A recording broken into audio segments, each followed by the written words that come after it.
रोजाना ईशा की नमाजें हमारी चौराहों पे कज़ा हो रही हैं। अरे मौला अली अपने आप में इतने बहादुर कि कोई पहलवान उनके सामने आ नहीं सकता।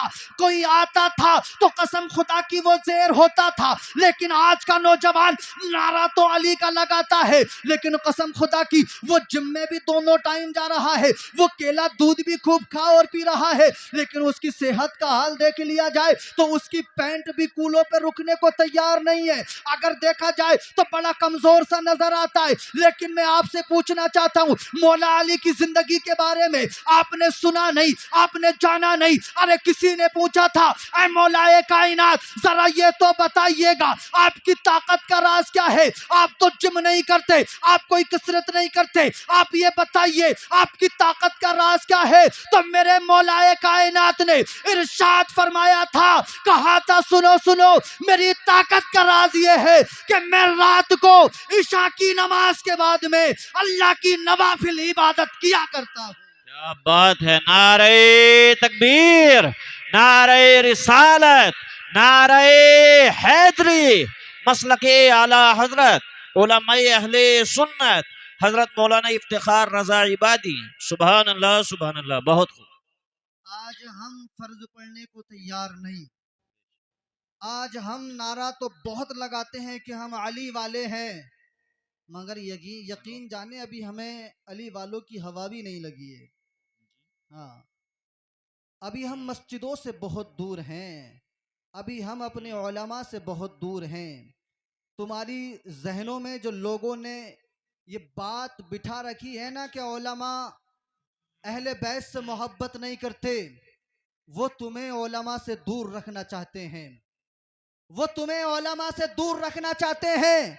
उन्हें पता है कि अगर ये उलमा से मिलेंगे तो हमारी दुकानें बंद हो जाएंगी। अगर ये अपने इमामों से बात करने लगे, मौलाना एहसान साहब से मसाइल पूछ करके अगर ये सही रास्ते पे आ गए, तो फिर हमारे पास हमसे दम कराने, फूंक लगवाने कौन आएगा? हमें लिफाफा देने कौन आएगा? वो अपनी दुकानों का ख्याल रखते हैं। और तुम समझते हो कि मौलाना लोग या उलमा इकराम अहले बैत से प्यार नहीं करते। अरे अली हमारी जान है, जान हमारी दिलों में बसता है अली का नाम। हम अली के नाम से मोहब्बत करने वाले हैं, हम अली के नाम से प्यार करने वाले हैं, हम अली के नाम पर जाने कुर्बान करने वाले हैं। अरे वो क्या जाने जो ढोलक की धुन में नाचते हैं, वो क्या जाने जो 10-10 अंगूठियां पहनकर अली अली का नाम तो पुकारते हैं, लेकिन उनके हलक के नीचे भी अली के नाम की मोहब्बत नहीं होती। अरे अली के नाम की मोहब्बत उसके दिल में होती है जो फजर के वक्त में उठता है और ठंडे पानी से वजू करके जब फजर की नमाज अदा करता है तो कसम खुदा की उसका दिल ये ऐलान करता है कि आज जो मैं ठंडे पानी से सर्दियों में वजू करके नमाज पढ़ रहा हूं, ये किसी और का तरीका नहीं, ये मेरे मौला अली का तरीका है। क्या बात है। बेशक, सुभान अल्लाह, सुभान अल्लाह। बहुत खूब। लेकिन हम नमाजों से दूर हैं, हम मस्जिदों से दूर हैं, हम 10-10 अंगूठियां पहनने वालों को समझते हैं कि यही है हमारा सब कुछ। कहते हैं कि बस मेरे पास बैठो, जिक्र कर लो। ये जिक्र इबादत है, नमाज की जरूरत क्या है? माज़अल्लाह जरूरत क्या है? बेटा इतना कूटा जाएगा, इतना कूटा जाएगा, और उसके साथ साथ जो उसके साथ में बैठे हुए वाह वाह कर रहे हैं ना, उनकी भी खैरियत नहीं है। मैं पीरों का मुखालिफ नहीं हूं, ये सुने, मैं पीरों का मुखालिफ नहीं हूं, लेकिन पीर हो तो ऐसा हो जो शरीयत मुस्तफ़ा पर अमल करने वाला हो। बेशक, बेशक, हक है। मुरीद होना चाहिए इंसान को, लेकिन मुरीद होने से पहले पीर देख लो कि वो आलिम है, शरीयत मुस्तफ़ा पर अमल करने वाला है, नमाज छोड़ने वाला तो नहीं है। हम मौला अली से मोहब्बत करते हैं, और कसम खुदा की हमारा शजरा जब तक मुकम्मल भी नहीं होता जब तक हम हजरत अली को याद ना कर लें। हजरत अली हमारे दिलों में हैं, हजरत अली हमारी दिल की धड़कनों में हैं।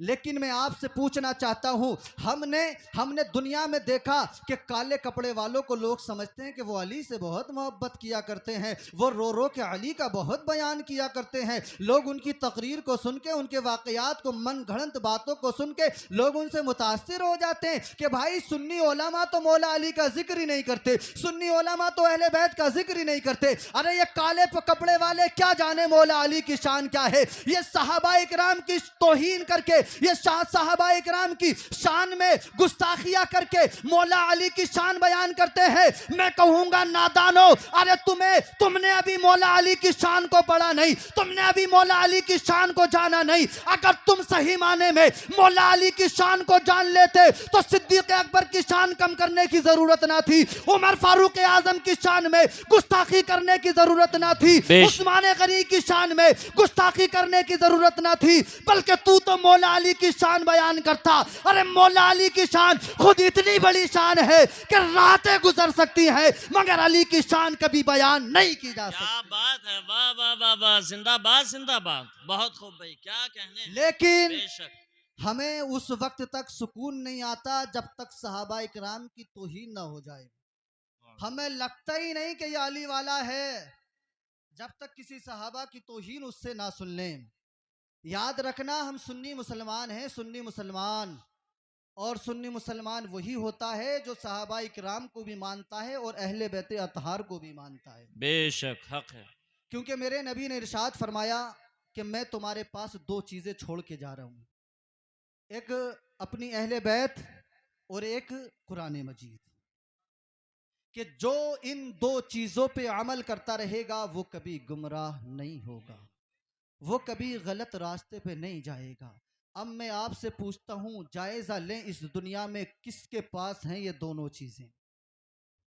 किसने अपना रखा है अहले बैत अतहार को और कुरान पाक को? जिन काला कपड़ा पहनने वालों को अहले बैत से तुम मोहब्बत करने वाला बताते हो, उनकी मस्जिदों में जाकर देख लो, तुम्हें कोई हाफिज कुरान नहीं मिल सकता। क्या कहने हैं, वाह। कोई हाफिज कुरान तुम्हें नहीं मिल सकता। और उधर ऊंचा पजामे वालों में जाकर के देख लो तो उधर अहले बैत वाले नहीं मिल सकते।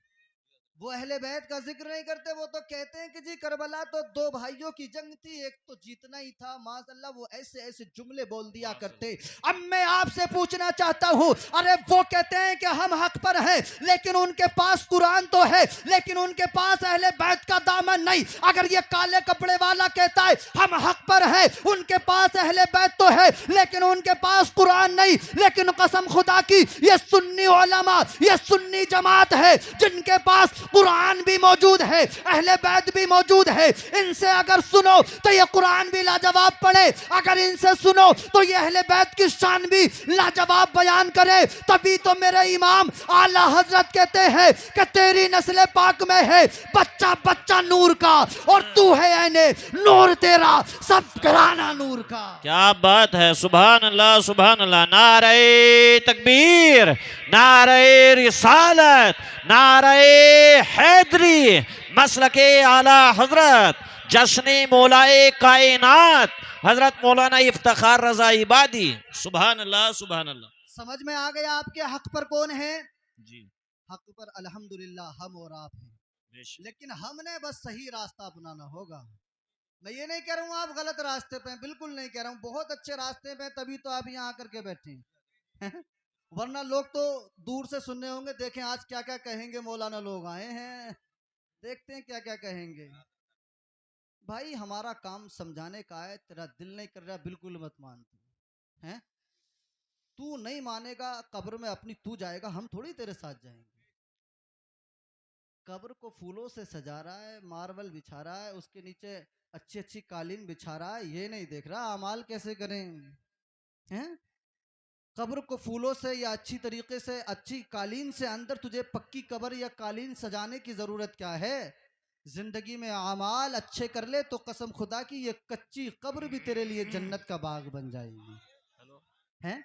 मगर मैं आपसे बताऊं, देखिए अहले बैत अथार जो कुरान मेरे नबी ने हमें दिया, तो ये दोनों आपस में इतने जुड़े हुए हैं, इतने जुड़े हुए हैं कि हम जब करबला की तारीख को पढ़ते हैं, आपने बार बार करबला को सुना तो ज़रूर है, लेकिन मैं फिर भी आपसे कहूँगा कि अभी आपने अपने जहनों पे जोर नहीं दिया कि करबला की तारीख वाक़ई क्यों हुई। हम आज भी शराबें पी रहे हैं, जबकि कल मेरे आका हुसैन ने शराबी के खिलाफ जंग लड़ी थी। आज हम भी नमाजें छोड़ रहे हैं, लेकिन कल मेरे हुसैन ने बेनमाजी के खिलाफ जंग लड़ी थी। आज हम भी झूठ बोल रहे हैं, कल मेरे हुसैन ने झूठ बोलने वाले के खिलाफ जंग लड़ी थी। कल मेरे हुसैन ने करबला के मैदान में जंग लड़ी थी और मेरे हुसैन को नोके नेजा पर, सरे हुसैन को नोके नेजा पर उठाकर जब जालिमों ने आगे बढ़े थे, वो समझ रहे थे कि हमने सर काट दिया, अहले बैत को और कुरान को अलग अलग कर दिया, लेकिन कसम खुदा की सरे हुसैन से कुरान की तिलावत आ रही थी और मेरा हुसैन का सर सारी दुनिया को बता रहा था कि अहले बैत को और कुरान को कोई कभी अलग नहीं कर सकता है, कभी कोई अलग नहीं कर सकता है। बेशक। तो मैं आपसे कह रहा हूं, संभालें अपने आप को। अगर कोई परेशानी आए, सजदे में जाके रब से दुआ किया करो। छोड़ दो इन पीरों का चक्कर। पीरों को तुमने इतना मालदार कर दिया, इतना मालदार कर दिया, कई कई मंजिल मकान बना लिए उन्होंने, और तुम अब भी अपनी उसी टूटी साइकिल से काम चला रहे हो।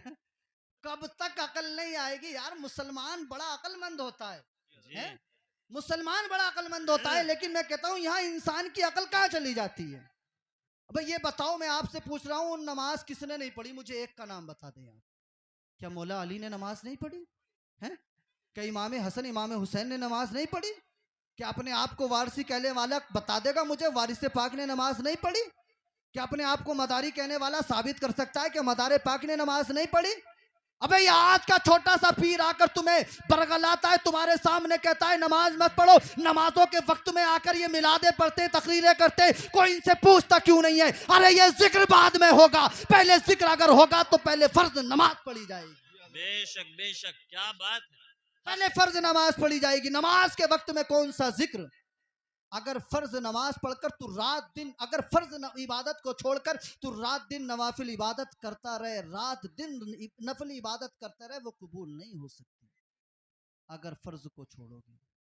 तो मुझे वक्त मुख्तसर दिया गया है, मैं जान रहा हूँ, क्योंकि आज तादाद हमारे उलमा इकराम की बहुत ज़्यादा है और हमें ऐसी महफिलों से सीखने के लिए मिलता है, क्योंकि मैं जो भी बोल रहा हूँ वो मेरे उस्ताजुल मोहतरम का एहसान है, इनकी दुआएं हैं, मैं बड़ा साथ रहा हूँ इनके, तो ये इन्होंने ही मुझे दिया है जो मैं अब तक पहुँचा रहा हूँ, है नहीं? तो ये मेरे उस्ताजुल मोहतरम की मेहरबानी है कि इतनी देर बैठे हैं और सुना है, बड़ी मेहरबानी है ना? तो हम ज़्यादा देर नहीं बैठा सकते। हज़रत आप तकरीर करेंगे, बस मैं अल्लाह की बारगाह में दुआ करता हूँ। मैंने जो आयत करीमा पढ़ी है, अल्लाह तबारक व तआला ने इरशाद फरमाया, ए ईमान वालो, इस्लाम में पूरे पूरे दाखिल हो जाओ, है ना? पूरे पूरे दाखिल हो जाओ, अधूरे मत रहो, नमाजों के पाबंद बनो, कुरान की तिलावत करो और अपने उलमा इकराम से कहा मानो। जैसे उलमा इकराम कहें वो आपका कभी बुरा नहीं सोचते, है ना? जैसा वो कहें लब्बैक कहो, हाजिर हो जाओ, है ना? अल्लाह तबारक व तआला हमारी इस हाजिरी को अपनी बारगाह में कबूल फरमाए। वमा अलैना इल्लल बलाग। अस्सलामु अलैकुम रहमतुल्लाह।